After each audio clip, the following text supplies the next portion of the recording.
All right, how's everybody doing here? Todd Cole, PGA Professional, Director of Instruction for US Golf TV and the Sanford Power Golf Academy.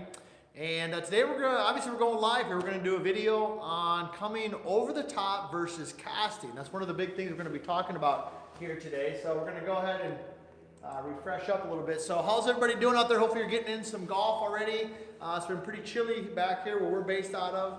I have not had a lot of golf season yet so far, but we do have the PGA Championship coming up. Kind of curious to see where people are going to be, who they have picked to win this year. So coming up, obviously we had Tiger win the Masters, so that was pretty exciting. So we're looking forward to kind of seeing who everybody's got out there. So today, like I said, we're going to be talking about casting versus coming over the top. I'm going to go ahead and just populate this here. Let everybody kind of start logging on a little bit. We've got a couple people already on, so be curious to see. Maybe put a post there in the comments who you got picked to win the PGA Championship coming up. Obviously, with Tiger winning, it's really kind of changed things up quite a bit. So today, when we start diving into the topic here, we're going to actually talk about a couple training aids also that I like to use that you might find kind of helpful when you're out playing around the golf there. So. All right, so let's go ahead and kind of dive into some of this stuff. All right, we've got a couple people already logged on. So if you're here and you're just getting logged in, didn't catch the first part, but today we're talking about casting versus coming over the top. This is a topic that confuses a lot of golfers because you hear the terms used quite frequently back and forth. Hey, you're casting the club or you're coming over the top. But the truth of the matter is they're two completely different types of things. So if you have some questions on that, be sure to leave a comment in the box there, and I'll be sure to go ahead and answer that. So I want to describe the difference of what they are. All right, so let's start with coming over the top. Now, when we think of coming over the top, Nick, my camera guy, I'm going to have you kind of move more down the line here. When we think about coming over the top, what we're talking about is more of a directional thing. So I'm a right-handed golfer. All right, so coming over the top has to do with the direction that the club is swinging as it's coming into the golf ball. All right, so most of the time when people come over the top, not all the time, but they typically will slice the golf ball. So coming over the top would mean that the club is moving out, or what we term as over, out and across and to the left a little bit. That's what we call kind of coming over the top. Now, what causes that could be a variety of different things. I'm going to give you a couple drills and some setup things that we can do to help that out a little bit earlier. So hopefully that makes sense. If it doesn't, be sure to leave a comment there. Or if you've heard that described differently, you can let us know on that as well. So that's what we call coming over the top. Now, casting has to deal with more of the angle of the club. So let's go ahead and move more over here to the front a little bit. All right, so when we talk about actually casting, what we're talking about is the relationship between the butt end of the club and the club head. So when this angle, lots of times people will call this angle, see my lead arm here in the club shaft, this angle, a lot of people term as lag, all right? But casting would be releasing that angle. So you can notice here when that angle releases, that's what we call casting. Now, the truth of the matter is that this club is going to cast, to use that word, at some point in the golf swing. But when people do that too early, then they say, well, you're casting the golf club, and they start losing distance and things like that. And we're going to talk a little bit about that also today, about when should the club be releasing, because at some point it has to release when we come in contact with the golf ball. So that's the main topic that we're gonna talk about here today. And of course, if anybody else has any other things they'd like us to maybe visit about, be sure to leave those in the comments as well too. So all right, so let's go ahead and dive right into this. Nick, let's have you kind of move back here. We're gonna go ahead and back this up a little bit here. All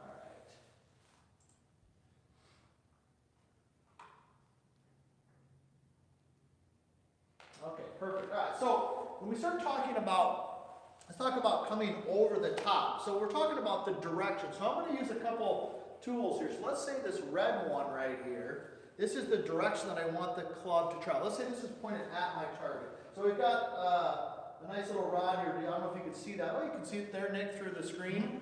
All right, so that's kind of our target line. So what we're going to do is we're going to take this right here. We're going to go ahead and point it. So this would be my direction that I want the club to swing. All right, so if I'm coming over the top, that would be that the club's moving this type of direction. So as you probably already know, if you've watched any of our other videos, when we want to draw the golf ball, all right, if you're a slicer with the golf ball, you want to listen to this. When we want to draw the golf ball, we want to make sure that the club is traveling to the right of the target, all right? So I'm going to use this yellow rod here. So ideally, we'd like to see the club, as it's coming into the ball, kind of tracking that direction. All right, that would be coming more from the inside of on the target line, right? So if somebody comes over the top, their club's traveling this way. So over the top is a directional thing, all right? So when you come over the top, you're going to be prone to probably slicing the golf ball. So how many of you out there have been told you come over the top? My guess is that if you have, go ahead and tell me, let me know if you have, because my guess is most of you already have. So if you're coming over the top, here's some things that you can do, all right, that's going to help you with that. The first thing you can do is just simply switch your aim. So if I'm sitting here, there's my target line. All I'm going to do is go ahead and shift my feet slightly to the right of the target line. So you can notice now, if you can see, my feet are pointed slightly to the right of that line there. Okay? That would be one way that I could help change the direction that the club is swinging. So if I'm going to go ahead and get set in here, all right, I'm just going to go ahead and aim my feet a little bit to the right. That's going to help me naturally start swinging the club to the right and take out some of that, what we call over the top. So once again, just to review, over the top is a directional thing, when the arms and hands are coming out and across. Now, the first thing that I already talked about we can do is just change our aim. The other thing that you can do, Nick, let's see if we can go ahead and do this from face on. And then, like I said, if anybody's got any questions or some comments you want to ask about there in terms of how you also might fix this, or maybe some tips that you've heard, be sure to go ahead and put those in the comments, and I'll do my best to answer those. All right, so the other thing that we can do to help us if you come over the top is to simply change your setup a little bit from face on. So when you're set in here, all right, I've got my slight aim to the right. If I go ahead and just move the pressure on my feet a little bit, notice how I'm moving my hip a little bit towards the target. Okay, that will also help me tilt my upper body back a little bit. Okay, you see my upper body tilting back. That will also help me swing more from the inside and take out some of that directional change. So once again, here's my target line. I've got my feet a little bit to the right. I'm going to bump that left hip a little bit, tilt my upper body just slightly, and if I go ahead and make the same swing from there, all right, that's going to help me negate some of that coming over the top. So if you've been told you're doing that, those are a couple tips that you can do to help kind of get away from that. So just to recap, over the top is more of a directional thing. We can simply change that by shifting our aim a little bit to the right, okay? And then also by bumping the hip a little bit and tilting our upper body back and away from the target. All right, so hopefully that kind of helps.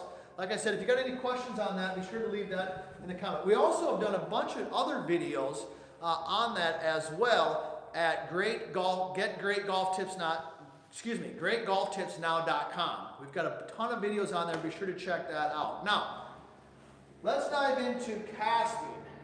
I got a quick question actually, Yeah. Todd. I know a lot of people are probably going to be asking how far to aim to the right. Are we talking like far into the fairway? Are we talking just a little slight shift, or how far would you actually have to go? Okay, good question, because a lot of people do that. It's like, well, how far to the right? So typically what I'll tell people is maybe 8 to 10 yards, aiming a little bit to the right. A little about 8 to 10 yards. So we're not saying that you should be aiming, hey, 30 yards to the right of the target, but a little bit of rightward aim, 8 to 10 yards, is going to be fantastic. That's all that you really need. Just a little bit to shift that to the right. So, because basically what we're saying there is like, if this is let me grab one of our handy noodles here. So if this is kind of my natural swing, let me kind of see this. Maybe easier to see it from down the line there, Nick. So here's my start line, okay? So if my natural swing is a little bit like this, okay, you can kind of see that from the camera, what we call over the top or working to the left. If I can just not change my swing but start shifting my aim to the right, I can naturally start getting that arc of that circle, the club. Think of the club traveling along this noodle. I can start to get that to work a little bit to the right there as well. Okay, so how much? I would say 8 to 10 yards is a good guideline. Now, we do have a question about yeah, all right. when you're leaning back like that, David's asking, does it maybe cause a bit of a reverse pivot? Good question. All right, so good question there, David. Thanks for asking that. Because we've done a lot of videos on shifting of weight, pressure, movement, those types of things. So if you think of other sports that you play, there's a natural transition or shifting of the weight. So you kind of work from one foot to the other foot. There's some movement back and forth, all right? So I think of throwing a ball. If I want to throw a ball, I kind of start a little left, I move it to the right foot, and then I go a little bit forward, all right? In the same way in golf. So if I start a little left, then I can push the weight from the left towards the right, and that gives me a little bit of what I call unweighting, some movement, creates some rhythm and some flow. So I start a little left, shift to the right, and then that allows me to push off the right foot and towards the target. So that's a good question. I don't think it's going to cause any form of reverse pivot. If anything, it should help out a little bit. But that's a good question that David had. And anybody else has got questions, be sure to go ahead and leave a couple in there as well. All right, so that is over the top. Now let's talk a little bit about casting. Casting. When we talk about casting, one of the things that we deal with casting is we talked about the angle. We're talking about the angle between the lead arm basically and the club head, all right? Some movement in terms of that. That's what we call casting motion, all right? So the truth of the matter is that at some point the club has to release. Right? But when we do it too early, then that's when we typically, people will say that we're casting a little bit. So here we just did some testing on it. Actually, a couple videos ago, a while back, we did some testing on this, and it's called the Power Stick. This thing is fantastic. We use it for a variety of different things, but it helps you understand how to not cast, not release the club too early. So it's got a nice form to grip on here. You can kind of see that there, Nick. So that kind of helps people with their grip. Important to have a good grip, right? It's also nice and light. So, and it's got, you can see this there on the camera, but it's got some movement to it. All right, it's got some flexion. I really like that because it helps out with the tempo. All right, the tempo and the rhythm. And then last but not least, it's got this dial here. You can see that there, Nick. It's got a dial here where you can change it based on, kind of basically on your swing speed. So here's how it works. This is what we use a lot with people, because tell somebody to not cast a club is a difficult thing to teach. So what we do is set in here and just go ahead and swing it back. And then you swing it through. You can hear that pop. Okay, when you hear that pop, boom. All right, that tells us when the club is releasing. Right, so we've already learned that casting is when the club releases too early. So we want to feel like we're kind of holding that energy a little bit. I like to call it energy. So we're storing the energy. We're storing, and then we're going to release it. We want to release it at the right moment. So let me go ahead and do it again. So I swing it back. And what I want to hear is I want to hear that pop on the forward side of the golf ball. If I cast it or I release it too early, I hear the pop back on that side. So hopefully you can kind of see the difference. So this is if you're looking for something, you want to buy something that's kind of fun, it's the powerstick.com, thepowerstick.com. We use it quite a bit. We just got it a few weeks ago. We did some field testing on it, and it's fantastic because what it allows us to do is actually teach that concept of storing the energy versus releasing it by just having the golfer swing the club a little bit. All right, so that's a simple way for you to kind of do that. All right, now it looks like, Nick, we've got another question here. Let me go ahead and read it off here. I find if I don't, MH says, I find if I don't make a full turn with my shoulders on the backswing, that I tend to come, I'm thinking, over the top. All right, that's a good question. So let's dive into that a little bit. Then we'll get back into the casting here in a second. So if you have any other questions on the casting, be sure to fire those back in. Now, this is a good point, because what I find that most people who come over the top don't make a very good turn. Matter of fact, I just gave a lesson 2 days ago to an elderly gentleman. Didn't have a lot of flexibility. Was a little bit up there in age. And what we did is we worked a little bit on a shoulder turn, but what we did, and this might help you, MH, is we worked on the direction of his arms. So Nick, let's have you stop back here a little bit. All right, so what we did is, if like MH is saying, if we don't get a big shoulder turn, if our swing is really short, okay, if we don't build up any pivot, any energy, the tendency is going to be to try to get aggressive in the downswing and kind of come out. I even see this with tour professionals. When their swing gets really short, okay, there's no rhythm and tempo, they're going to want to put some energy into the club, and then therefore come out kind of out and over the top because they haven't built up enough energy. One of the key components to a good backswing, the purpose of a backswing, is to build up some energy so then you can just release that energy into the back of the golf ball. So what I like to do, and what we did here in this lesson, this I think is going to help MH there, is focus on the direction of your lead arm. So you'll notice here, my golfing friends, that when you take the club back, if your lead arm works inside real hard, okay, notice my lead arm works inside and around, all right, this is about all the further my backswing can get. Unless I had a ton of flexibility, which I don't have, that's about all the length I'm going to get in my backswing. But if I take my lead arm and I work it more straight back and up, okay, make it more straight back and up, now I can get some more length to my backswing. And so I think what MH is saying there is that if we're not making a big shoulder turn, if we're not creating some energy in the backswing, we're going to be very prone to trying to create the energy in the downswing, and as a byproduct, we're going to tend to come out over the top. And I would agree with that 100%. So one of the keys to doing that, or a simple way to do it, is just to go ahead and feel like your lead arm works a little bit higher. I think that will help. So if you don't have a lot of flexibility, check out the direction of your arm swing. Great question there. Thanks for asking. All right, we've got another one here. Looks like Nick. And keep firing these questions out here. That's one of the things we want to be doing here today.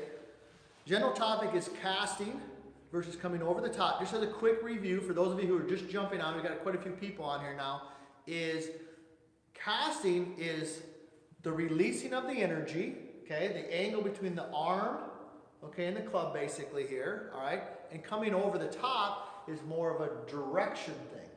The club and the arms are moving in a certain direction, all right, so that's kind of what we're talking about today. All right, what is the right pressure in the grip? Greetings from, all right, Colombia. I'm guessing that their weather, I bet you your weather is better in Colombia than it is right here, because we're inside. We're hoping to shoot this video outside, but it has been very nice today. All right, so right is the grip pressure. So here's how here's my input on grip pressure, is that the grip pressure, the most important thing is that it needs to be consistent. All right, it needs to be consistent. So some people, there's this old adage like hold it like you're holding a baby bird, or hold it super soft. I don't know if that's necessarily true, and I don't necessarily agree with that. Most people, I think, grip the club pretty firm. So I got my hands placed on here. What I want is, I want my grip pressure to be very consistent, number one. And I think for most people, it's firmer than what they're kind of taught or what they read. All right, so you want to grip it, you got to hold on to this club. I mean, this club is traveling pretty quickly, so to hold on to it is an okay thing. Where you want to watch out, though, is the forearms. Okay, I think that's where people get too tight. So I talk about pressure in the forearms. So I want my forearms to be relaxed, because when my forearms are relaxed, then I'm able to swing the club and create a little bit of flow, all right, and rhythm. So to recap there, because this is a great question, it's one we get a lot of. The grip pressure should be number one, consistent. Number two is that it can be a little firmer than you might think.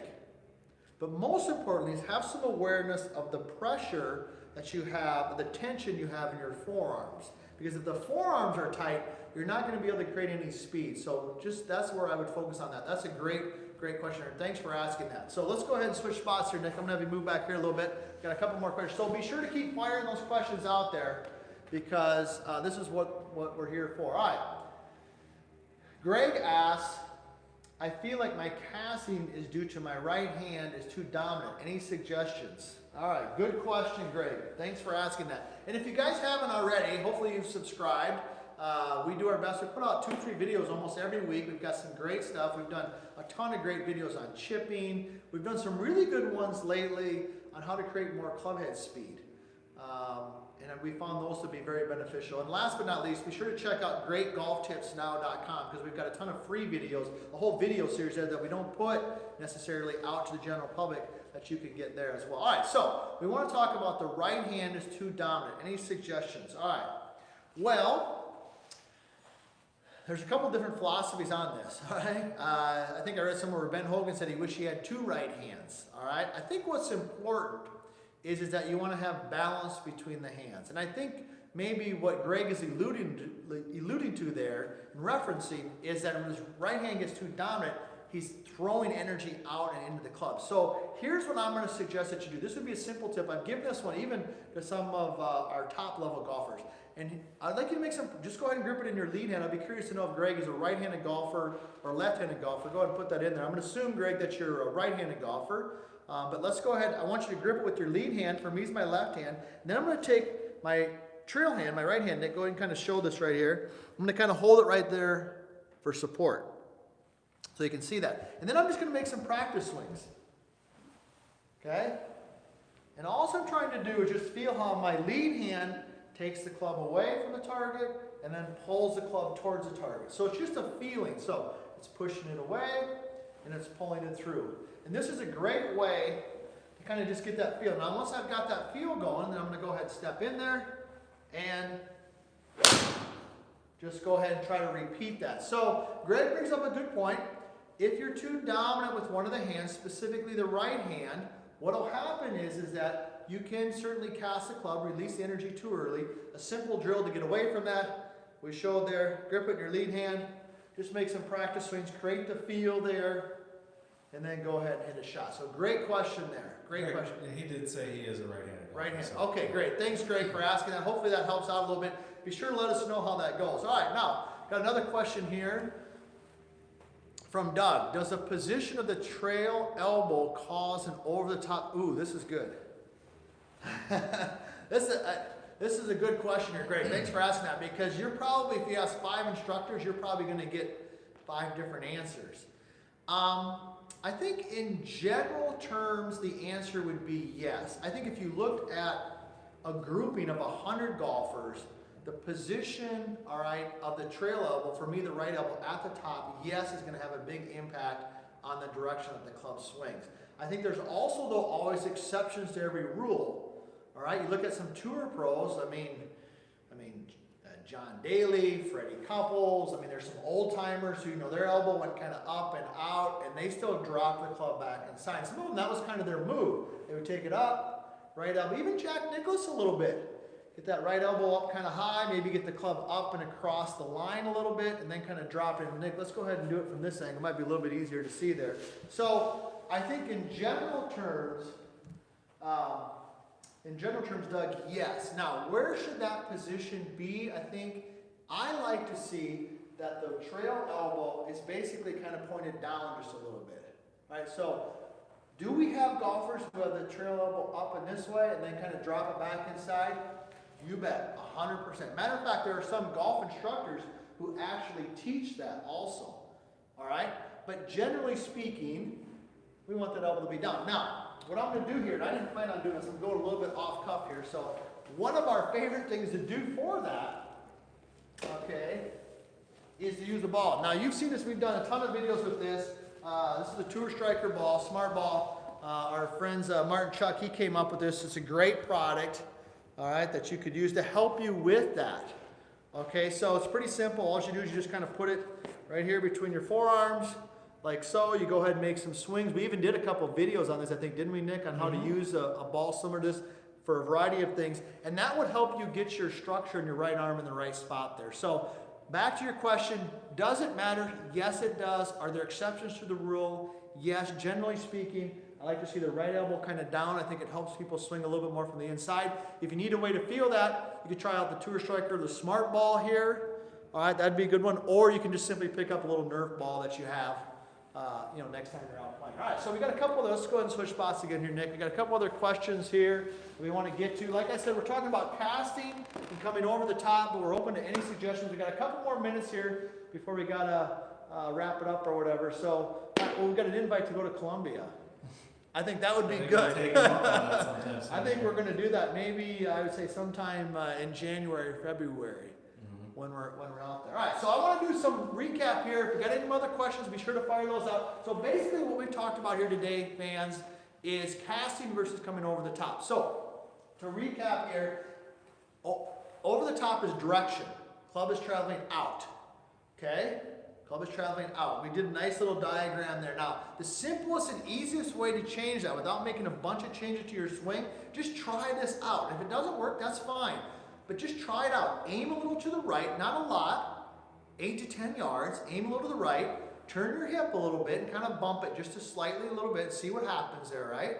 Okay, and you might find that that move that was big time over the top is starting to come a little bit more from the inside. Now let's go down the line here, Nick. I want to give one other quick tip while I'm thinking about that. If you're the type of golfer who slices the ball, this is for the people who slice the ball out. I'm going to go ahead and move this down. I think we got a couple other comments coming in too or whatever here. All right. Perfect. If you're the type of golfer who slices the ball, here's what I want you to, because you're coming over the top, here's what you're going to do. You've already noticed you're going to aim a little to the right, okay? You're going to turn your hip and bump the hip a little bit. We've talked about that. And then what you're going to do is make sure that the club face is pointed still at the target. All right, so my feet are going to be aimed slightly to the right. Hopefully you can kind of see that there. But the club face is pointed at the pole or at the target. All right, so feet 7, 8 yards to the right, club face at the target. And then you're just going to go ahead and make your natural swing. And my guess is that's probably going to help you start drawing the golf ball. All right? The other concept we talked about is casting. Casting is when we release the club too early. Now, we've already talked about this, but we like to use the Power Stick. It's a great product for that. I mean, there's some other ones out there, but this is the one we field tested and we finally got the best results with. It's pretty simple. So what we're saying is that when you swing the club, all right, we just want that, we want to feel the pop on the front side of the ball. That tells me that I'm storing the energy and kind of keeping the energy in the club there a little bit. If you release it too early, boom, you hear that pop back there. And earlier, we had one of the comments from one of our viewers there. We really appreciate those comments. If you got a couple more questions, I got just a few more minutes before we need to wrap it up. Feel anything you want to ask about, fire that right in there. But he asked about, if I don't make enough shoulder turn, I feel like I come over the top and cast a club. And I think that's a big part of why people do that. You always want to be thinking about what's causing me to do that. And I think it's because of a lack of turn. All right? And as we get older, we're not able to turn as much. So one way to get around that is just to simply focus on the direction of your lead arm. So if you're set in there, all right, when you take that club back, feel like your lead arm works a little bit more straight back and a little bit more up versus straight back in and around. And that will give your swing a little bit more length, a little bit more rhythm, and a little bit more flow to it. So, all right, let me see. Okay, oh, got a couple other quick questions. Doug asked, besides the Power Stick, any other advice on maintaining wrist cocker angle? Okay, yeah, all right, good question. Thanks for asking that. I appreciate it. All right, so here's a drill you can do for that. All right, Nick, let's go ahead and do this from face on. I think it will be easier. Good question there. So if you're gonna, next time you go to the range and you feel like you're not holding that, maintaining that wrist angle, all right, here's what I want you to do. Number one is, Doug, be aware of any tension you might have in your forearms. Okay, keep those forearms nice and soft and relaxed. We talked a little bit about that already, but here's a great drill you can do. When you're set in there, I want you to just take the club and put it a couple feet in front of the golf ball. Notice how it's just a couple of feet. And then from there, what you're going to do is you're just going to go ahead and swing it back, and then go ahead and just swing it through. All right, so let me demonstrate that again. Now what's going to happen here, Doug, is that by putting the club in front, you're going to get some natural momentum and some rhythm and some flow to your swing. So you're set in here, all right, put the club up front, swing it back, and then through. And I'm going to go back to one of the earlier comments I made there, and that is I think that people come over the top, cast, because they haven't properly built up and stored the energy, all right? And so this drill helps you learn to load and build the energy into the shaft so you don't feel like you have to throw it on the way down. And that would be a good drill, Doug, to kind of help you out a little bit. All right, Nick, let's go ahead and switch spots here again. Looks like we got a couple more questions before we got to wrap it up here. MH says, does swinging an orange whip help if you have a problem casting at the start of your downswing? Sometimes I also cock my wrist way too early. Okay, good question, MH. We're a big fan of the orange whip. We like that. And there's some good guys over there. Matter of fact, in our little bag of tricks over here, we've got one right here. All right, so we like, and where we use this a lot with our juniors. Okay, because the orange whip kind of works on that same concept like MH's talking about there. It's a great club, or excuse me, great training device because it teaches rhythm and flow. And what it does is it helps you feel, because there's more weight here, it really helps you feel like what happens when you the club kind of lags or drops a little bit. Okay, that's a great thing. So yes, we do like the Orange Whip MH. I think it's a great one. We use it a lot with our students here as well too. So I'm trying to think, any other stuff, Nick, we want to make sure we get a chance to talk about. Hopefully, like I said, be sure to check out greatgolftipsnow.com. We got a bunch of free videos there that we don't post anywhere else. Thepowerstick.com, we use that. The Orange Whip is a fantastic one.